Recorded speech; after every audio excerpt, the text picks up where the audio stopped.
లోపలికి పరిగెత్తుకొచ్చి దాక్కున్నాడే మాయగాడు, ఆయన కావాలి. ఏం చేశారైనా? ఒక పని మీద అది కావాలని కుళ్ళి కుళ్ళి ఆడ్చాడు. సరి పాపం పోను. చెప్పు.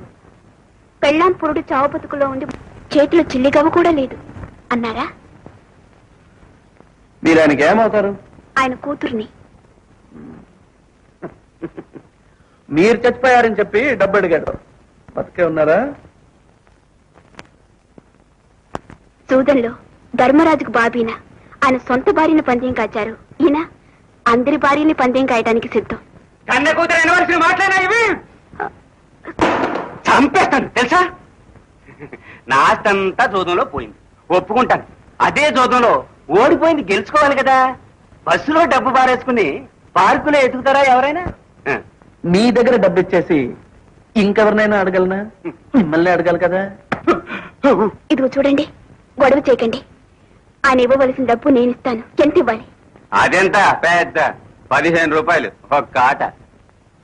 కూతురు సంపాదన మీద బతకడానికి సిక్కట అని జూదమాడి సంపాదిస్తాట. నేను స్టేజ్ మీద నాటకాలు ఆడతాను, ఈయన ఊరంతా నాటకాలు ఆడతారు. ఇదిగోండి. మనకు కమిషన్ లేదా?